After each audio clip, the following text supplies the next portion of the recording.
El Niño அப்படின்றது ஏற்பட்டதுனால கிட்டத்தட்ட 50 million மக்கள் வந்து உயிரிழந்திருக்கிறாங்க. கிட்டத்தட்ட 2 கோடிக்கும் மேற்பட்ட மக்கள் வந்து மரணிச்சிருக்கிறாங்க அப்படின்ற விஷயம்தான் இப்போ திருப்பி அந்த பேரை கேட்கும் போது ஒரு பெரிய பயத்தை உருவாக்குது. இல்லை அப்படின்னா விவசாயம்னு ஒன்று இல்லை, விவசாயம்னு ஒன்று இல்லை அப்படின்னா உணவுன்னு ஒன்று இல்லை, உணவுன்னு அப்படின்னு ஒன்று இல்லைன்னா மனிதனுடைய வாழ்க்கை அப்படின்றதே ஒன்று இல்லவே இல்லாமல் இது நவம்பர் டிசம்பர் காலகட்டங்களில் இதோட தன்மை வீரியம் மிகப்பெரிய ஒரு கொடூரமான விளைவுகளை ஏற்படுத்தும் அப்படின்னு சொல்கிறாங்க. குஜராத்தில் எடுத்துக்கிட்டீங்க அப்படின்னா 98% மழைப்பொழிவு இல்லைன்னு சொல்கிறாங்க. 98% மழைப்பொழிவு இல்லைன்றாங்க. அப்போ 98%னா 2% தான் இருக்குன்னு அர்த்தம். அப்போ 2%ன்றது எந்த மூளைக்கு பார்த்தோம்? நீங்கள் பொருளாதாரம் வந்து நீங்கள் நிறைய விஷயத்தை வச்சு சொன்னாலும் என்றைக்குமே இந்தியாவோட முதுகெலும்பு அப்படின்றது விவசாயம் தான்.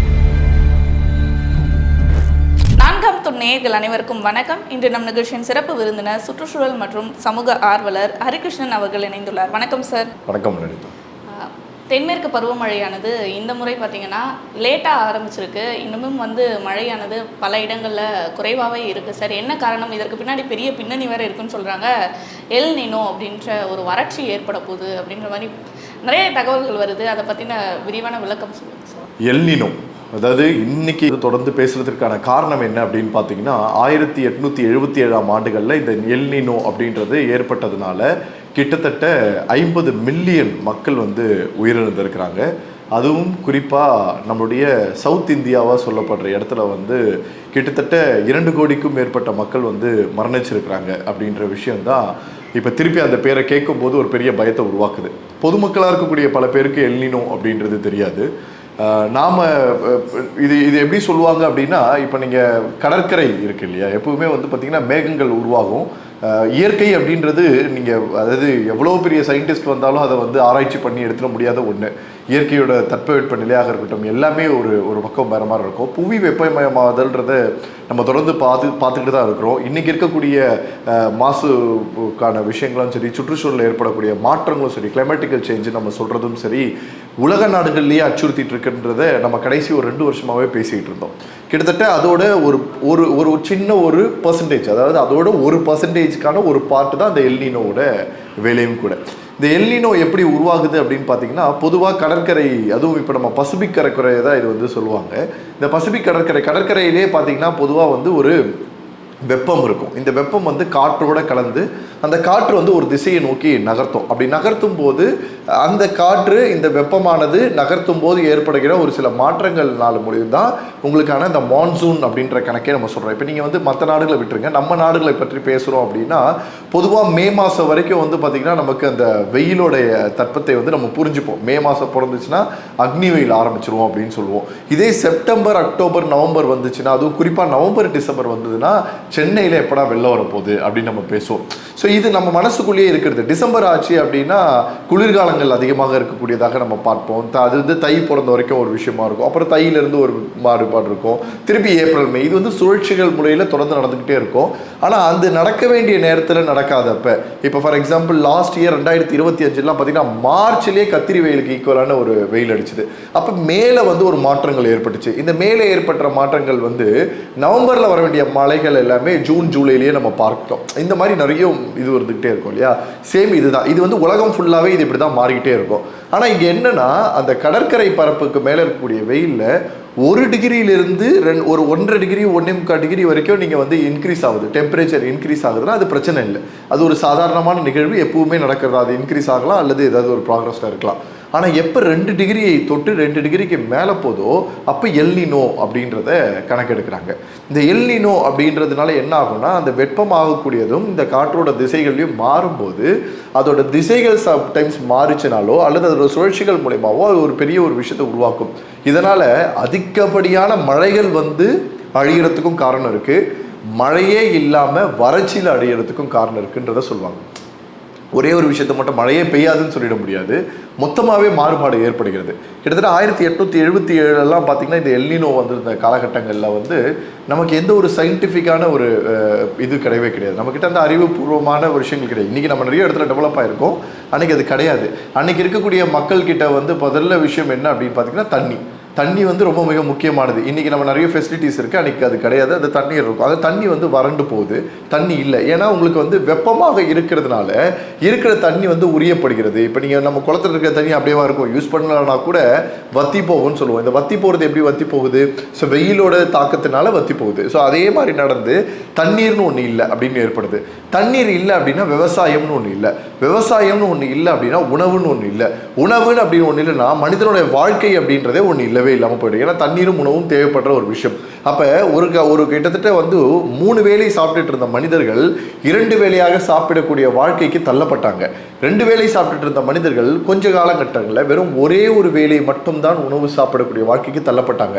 அதுக்கப்புறமா பணம் இருக்கிறவனும் பொருளாதாரத்தில் பெரிய ஆளாக இருக்கிறவனால மட்டும்தான் சாப்பிடக்கூட முடியும், மற்றவனால சாப்பிடக்கூட முடியாதுன்ற நிலைமைக்கு தள்ளப்பட்டதன் விளைவும் மற்ற உடல்நிலை மாற்றங்களும் இந்த தட்பவெட்ப நிலையும் எல்லாம் சேர்த்து தான் இந்த 50 மில்லியன் உயிரிழப்புகளை 1877 ஏற்படுத்துச்சு. இப்போ 2026 இந்த 1877 2026 இத்தனை வருஷங்களுக்குள்ள நடுவில் வரலையானா வந்துச்சு. ஆனால் அது சூப்பர் எல்னினோவா இல்லை, அது ஒரு சாதாரணமான செயல்பாடுகளாக வந்து நார்மலாக கடந்து போயிடுச்சு. அதனால சின்ன சின்ன மாற்றங்கள் ஏற்பட்டுச்சு, பிரச்சனைகளை அனுபவித்தோம். ஆனால் இப்போ வரப்போகிறது 1877 நடந்த அதே இதுக்கு ஈக்குவலான ஒரு விஷயம் 2026 ஏற்படும்ன்றத நம்மளுடைய இந்திய அரசாங்கத்திலிருந்து கணிச்சிருக்கிறாங்க. கணிச்சு அதை வெளிப்படையாகவும் சொல்லிட்டாங்க. கிட்டத்தட்ட இப்போ வந்து 60% இருக்குன்னது 70 இருக்குன்னது 90% இப்போ என்ஷூர் பண்ணிட்டாங்க எல்னினோ கன்ஃபார்ம்டு அப்படின்னு சொல்லிட்டு. இன்னும் இது நவம்பர் டிசம்பர் காலகட்டங்களில் இதோட தன்மை வீரியம் மிகப்பெரிய ஒரு கொடூரமான விளைவுகளை ஏற்படுத்தும் அப்படின்னு சொல்கிறாங்க. இது தொடர்ந்து அடுத்த வருஷம் 2027 பிப்ரவரி மார்ச் வரைக்கும் நீடிக்கும் அப்படின்னு சொல்கிறாங்க. ஆனால் இதனால் என்ன மாதிரியான பாதிப்புகள் நம்ம இந்தியாவுக்கு வரப்போகுது, தமிழ்நாட்டுக்கு மெயினாக என்ன மாதிரியான பாதிப்புகள் வரப்போகுது? பொதுவாக இதில் இருக்கக்கூடிய ஸ்டேட்லேயே ஒரு 12 ஸ்டேட்டை வந்து வார்னிங்கில் சொல்கிறாங்க. அதில் யூபி நம்பர் 1 இருக்கிறதாகவும் தமிழ்நாடு 2வது இடத்துலையும் இப்போ சொல்லப்படுது. நீங்கள் குஜராத்தில் எடுத்துக்கிட்டீங்க அப்படின்னா 98% மழைப்பொழிவு இல்லைன்னு சொல்கிறாங்க. 98% மழைப்பொழிவு இல்லைன்றாங்க. அப்போ 98%னா 2% தான் இருக்குன்னு அர்த்தம். அப்போ 2%ன்றது எந்த மூளைக்கு பார்த்தோம்? நீங்கள் இந்தியாவோடைய பொருளாதாரம் வந்து நீங்கள் நிறைய விஷயத்தை வச்சு சொன்னாலும் என்றைக்குமே இந்தியாவோட முதுகெலும்பு அப்படின்றது விவசாயம் தான். 60% இந்தியா முன்னேறி நிற்பதற்கு மிக முக்கியமான காரணம் விவசாயம் மட்டும்தான். அப்போ அந்த விவசாயம் என்றைக்குமே அந்த காலநிலையை ஒற்றி வரக்கூடிய அந்த அந்த மழை பொழிவு வெயில் இதை வச்சு மட்டும்தான் அந்த விவசாயத்தோட பிளானே பண்ணியிருப்பாங்க. ஏன்னா இந்த மாதத்தில் இதை போட்டால் இந்த மாதத்தில் இதை அறுவடை செய்ய முடியும், இந்த மாதத்தில் இது மழை பெய்யும், இந்த மாதத்தில் இது வெயில் அடிக்கும், இது இந்த விவசாயத்துக்கு இது பயனுள்ளதாக இருக்குன்ற ஒரு அறிவார்ந்த திறனை கிட்டத்தட்ட ஒரு பல 100 வருடங்களாக ஃபாலோ பண்ணிட்டு வந்த இதுதான் நாம். அப்போ அதுவே நடக்காது, அது மாறி போகலாம் அப்படின்னு வரும்போது இதே வறட்சிகளும் இதே பிரச்சனைகளும் இந்திய நாட்டுக்குள்ளே எதிரொலிக்க ஆரம்பிக்கும். இந்த எதிரொலிக்கிறதுனால பணக்காரங்க பிரச்சனை அனுபவிக்க மாட்டாங்க. கோவிட் மாதிரி தான், எல்லா இதுவும் மாதிரி தான், எல்லா வசதியும் இருக்கக்கூடியவர்களுக்கு இந்த உலகத்தில் பெரிய பிரச்சனை இருக்காது. மிகப்பெரிய பிரச்சனை என்னவாக இருக்கும்? சம்பாதிச்சில் ஒரு 10% காசை அதிகமாக செலவு பண்ணுற மாதிரி இருக்கும், அவ்வளோதான். ஆனால் பணமே இல்லாத ஏழை தான் இந்த உலகத்தில் மிகப்பெரிய ஒரு குழிக்கு தள்ளக்கூடிய ஒரு அவலநிலைக்கு ஏற்படும்.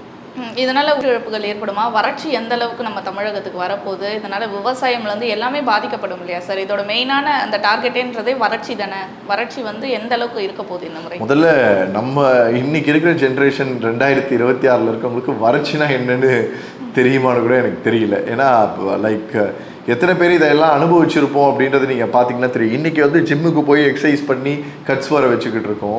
வறட்சின்னு வரும்போது உடம்புக்குள்ளே இருக்கக்கூடிய ஒவ்வொரு எலும்பு பார்ட்ஸ் மட்டும் தான் வெளியில் தெரியும். அதை போத்தி வச்சுருக்கக்கூடிய அணைச்சி வச்சுருக்கக்கூடிய ஒரு பொருளாகத்தான் தோல் இருக்கும். அது அதிலேயே தான் நீங்கள் தெரிஞ்சுக்க முடியும். ஒரு மனுஷனுடைய சாப்பிடணும்னு நினச்சா கூட சாப்பாடை வாயில் வைக்கிறதுக்கு கூட ஸ்ட்ரென்த் இல்லாத அளவுக்கு ஒரு வாழ்க்கையை வாழ்கிறது தான் வறட்சியோட விளைவு. அது வந்து அது வரக்கூடாதுன்றது நம்மளுடைய வேண்டுதல். ஆனால் இன்னைக்கு இருக்கக்கூடிய அட்வான்ஸ் டெக்னாலஜி நோக்கி நகர்ந்துருக்கக்கூடிய, இப்போ ஒரு எக்ஸாம்பிளுக்கு சொல்கிறேன், 1877 வறட்சி ஏற்படுது அப்படின்னா உணவு பற்றாக்குறையினால் ஏற்படுது. ஆனால் உலகம் ஃபுல்லாக இந்த வறட்சி ஏற்படுதானா? கிடையாது. அது அதிகபட்சம் இந்த எல்னினோவால் ஏற்படக்கூடிய பாதிப்புகள் வந்து இந்தியா, சைனா, அப்புறம் ஒரு சில கண்ட்ரிஸ் தான், ஒரு 10-11 கண்ட்ரிஸ் தான் பாதிக்கப்படுதுன்னா மீதி எல்லா கண்ட்ரியும் நல்லா தான் இருக்கும். ஆனால் மீதி எல்லா கண்ட்ரிக்கும் இவங்க நல்லா இருக்கிறாங்கன்ற தெரியப்படுத்துகிற அந்த ஒரு ரீசன் கூட இல்லை. அப்படி தெரியப்படுத்தினா கூட அங்கேருந்து உதவி செய்கிறதுக்காக இன்னொருத்தர் இங்கே வரணும் அப்படின்னா அதற்கான எந்த ஒரு விஷயமும் கிடையாது. அப்படி வர்றதுக்கான நேர காலங்கள், ஏன்னா வெறும் கடல் போக்குவரத்து மட்டும்தான் இருந்தது, அப்போ அதெல்லாம் ஒரு விஷயம் இருக்கும். ஆனால் இன்னைக்கு நம்ம வாழக்கூடிய ஜென்ரேஷன் அப்படி கிடையாது. இன்னும் சொல்லப்போனால் எல்னினோ வந்து பாதித்ததற்கு பிறகுதான் எல்னினோன்றது தெரிஞ்சுது. இன்னைக்கு எல்னினோன்னு ஒன்று வருவதற்கு முன்பே எல்னினோன்னு ஒன்று வரப்போகுதுன்றதை நம்ம அறிவிற அளவுக்கு நம்ம அறிவு சார்ந்து முன்னேறி இருக்கிறோம். அது ரொம்ப மிக முக்கியமான பார்க்க வேண்டியது.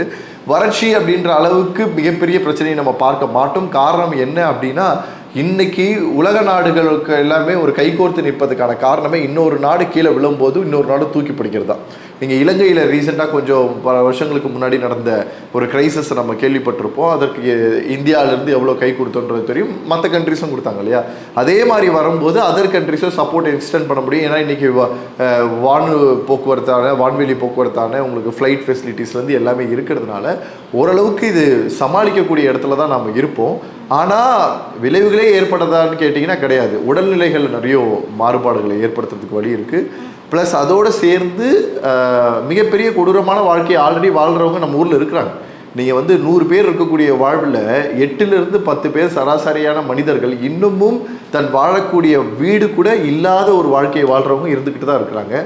அவர்களுடைய வலியும் வேதனையும் தான் ரொம்ப அதிகமாக இருக்கும். ஆனால் பருவமழைன்னு ஒன்று இருக்கு இல்லையா சார்? பருவமழை பற்றாக்குறைன்றது இப்போ இந்தியாவில் அதிகமாக காணப்படுது. காலநிலையை கணிக்கவே முடியலன்னே சொல்லலாம். வெயில் அடிக்குது, மறுநாள் பார்த்திங்கன்னா மழை பெய்யுது. சென்னையும் அப்படி தான் இருக்குது. இந்த பருவமழை தேவையான அளவு இருக்கா இந்த வருடம்? இல்லை அதிகரிக்குமா, இல்லை குறையுமா?